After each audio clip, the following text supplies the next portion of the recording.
धनतेरस की आप सभी को बहुत बहुत शुभकामनाएं। आज हम धनतेरस और दीपावली को किए जाने वाले एक ऐसे मंत्र युक्ति के विषय में आप लोगों को बताने चल रहे हैं। अगर जिसको आप रेगुलर कर लेते हैं तो निश्चित है कि जो आपका धन घर में आता है और रुक नहीं रहा है, वो चीज़ आपकी कम हो जाएगी, वो चीज़ रुक जाएगी।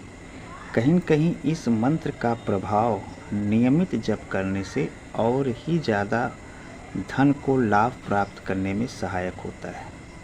और इसका विधिवत पूजन यदि दीपावली से 2 दिन पहले और दीपावली के दिन इस प्रकार से बताए गए विधि के अनुसार किया जाए तो इसका बहुत ही लाभ प्राप्त होता है।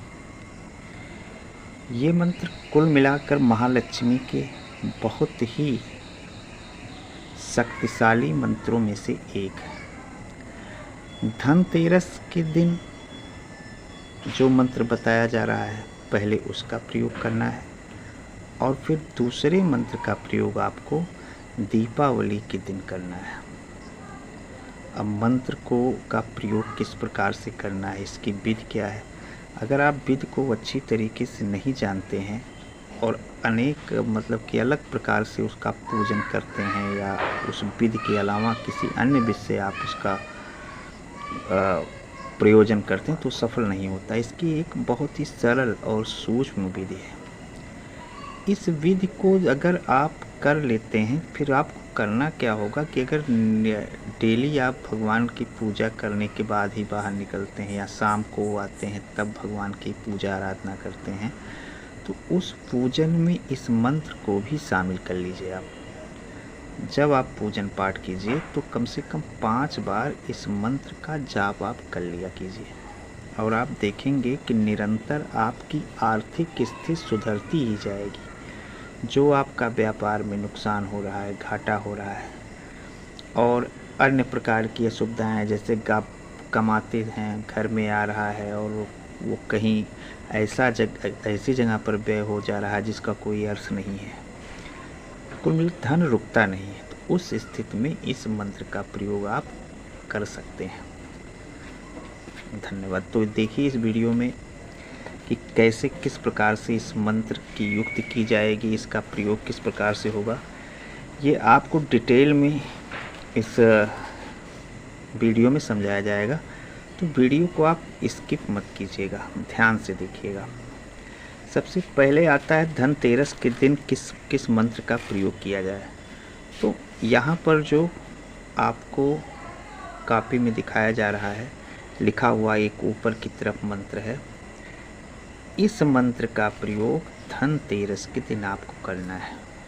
और करना ये कब है, आपको लक्ष्मी और गणेश जी की एक मूर्ति लानी है या उनका छाया चित्र कोई हो, उसको शाम को उस समय करना है जब सूर्य डूब रहा होता है। उसे लाल कपड़े पर व्यवस्थित रूप से मूर्ति को रख के स्नान, एक दीपक लेना है और जलाने के बाद उसमें आपको अक्षत, पुष्प इत्यादि रखकर इस मंत्र को आपको कम से कम 5 बार बोलना है।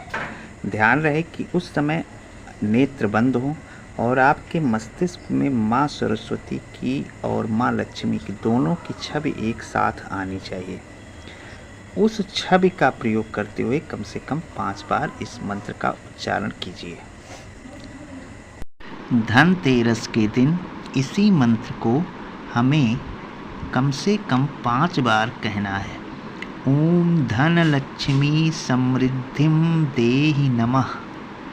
इस प्रकार से कम 5 बार और अगर हो सके तो 21 बार इसका जप किया जाना चाहिए। इसी प्रकार से दीपावली के दिन ओम श्री महालक्ष्मी नमः का कम से कम 21 बार और ओम ह्रीं श्री लक्ष्मी भयो नमः, ओम ह्रीं श्रीं लक्ष्मी भयो नमः, इस मंत्र का जाप भी कम से कम 21 बार करना चाहिए।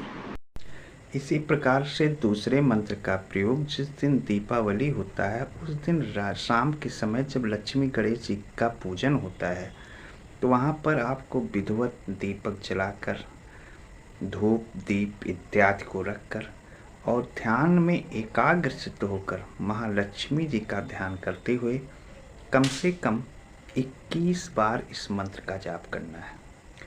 और उसी दिन दीपावली के अर्धरात्रि में आपको एकांत में जाकर और माँ लक्ष्मी के सम्मुख अपनी बात को रखते हुए इसी मंत्र का पुनः जप कम से कम 21 बार करना है।